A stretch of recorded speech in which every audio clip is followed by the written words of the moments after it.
ملازمة الاستغفار. شوفوا النبي عليه الصلاة والسلام بيقول ايه، والحديث ده انا شفته بعيني في شاب قابلته في الحرم المكي وانا بعمل عمرة في مرة من المرات.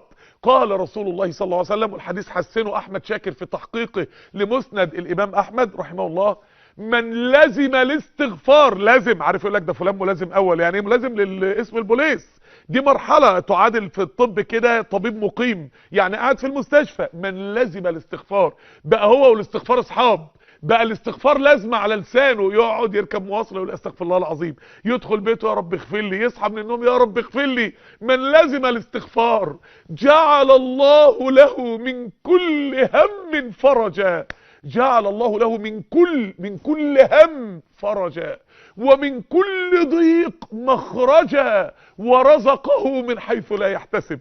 يعني الاستغفار بيفتح لك ابواب رزق لم تكن تتخيلها. ما انساش شاب قابلته في الحرم وانا بعمل عمره، قال لي انا عايز احكي لك قصتي.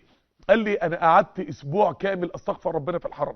قال لي قعدت يوم كامل، بقى في التاني في التالت، قال لي قعدت اسبوع يا دوبك بس على قد النوم والاكل، وطول الاسبوع قاعد في الحرم ملازم للاستغفار. قال لي بعد اسبوع لقيت واحد جه قاعد جنبي، قال لي يا ابني انا مش عايز تشتغل، انا عندي فندق وعايز محاسب، تيجي تشتغل لي محاسب؟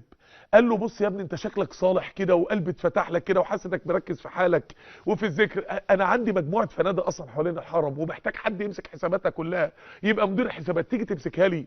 والله العظيم اقسم برب العزه يا جماعه هذا حدث معي في الحرم.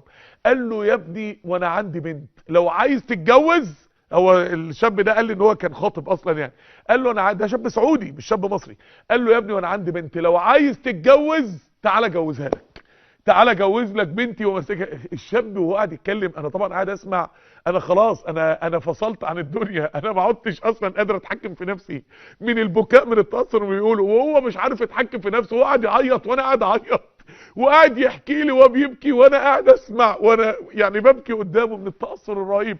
صدق الله العظيم. فقلت استغفروا ربكم انه كان غفارا. سيدنا نوح بيقول له ربنا انا دعيتهم يا رب، فسيدنا نوح بيقول له اول حاجه دعيتهم الى الاستغفار. طب ليه سيدنا نوح بدأ بالاستغفار؟ لان سيدنا نوح يريد ان يفتح نفسهم للدين، فبيوجههم للعباده اللي لو بدأوا بيها عطاءات ربنا هتنهمر عليهم والرزق هيوسع فيبدأوا يحبوا الدين. فبدأ بالحاجه اللي تفتح النفس، نفسك هتتفتح للحياه لو لازمت الاستغفار.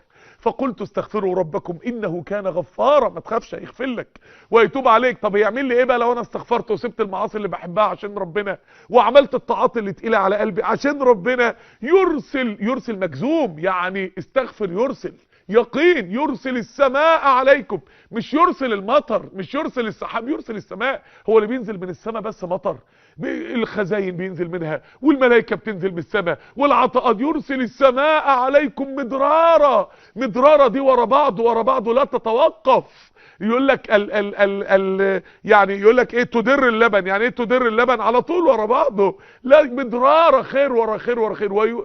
ويمددكم باموال. هو ربنا بيدي فلوس؟ الاستغفار بيجيب فلوس وبرضه يمدد مجزومة يقين. ويجعل لكم ويمددكم بأموال وبنين، الذرية تزيد ومراتك تحمل. ويجعل لكم جنات ويجعل لكم أنهارا. ما لكم لا ترجون لله وقارا. الاستغفار يا جماعة من الأحاديث اللي بتأثر في قلبي جدا قول النبي صلى الله عليه وسلم: طوبى لمن وجد في صحيفته استغفار كثير. طوبى يعني الحياة الطيبة، وطوبى شجرة من أشجار الفردوس الأعلى، أطيب حياة دنيا وآخرة للي بيستغفر كتير كتير كتير كتير.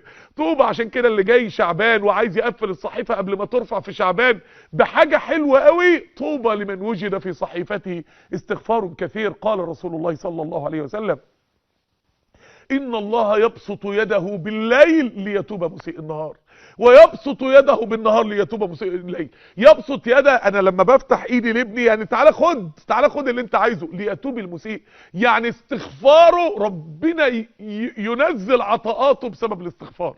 يعني مش بيقبل توبة مسيء النهار، بيبسط يده، يعني توب وتعالى خد اللي انت عايزه، كل اللي انت عصيتني عشان تاخده من المعصيه تعالى وانا اديك احسن منه في الطاعه. ليتوب مسيء النهار، اللي قعد طول النهار يعصي ربنا. ليتوب مسيء الليل، اللي قعد طول الليل يعمل موبقات وفواحش. ربنا بيقول له تعالى وانا اديك. سبحان الله. الاستغفار من اسباب عطاءات الله. ويا قوم استغفروا ربكم ثم توبوا اليه يرسل السماء عليكم مدرارا ويزدكم قوة إلى قوتكم. من أسباب القوة الصحية والنفسية والبدنية من أسباب القوة في الحياة الاستغفار وكثرة الاستغفار. يبقى لحد دلوقتي خدنا مفتاحين من سلسلة مفاتيح الرزق اللي ربنا جعلها سبب لتوسعة الرزق على الإنسان. أول حاجة الصلاة على رسول الله، أو تثبيت ورد يومي للصلاة على رسول الله صلى الله عليه وسلم. المفتاح الثاني ملازمة الاستغفار.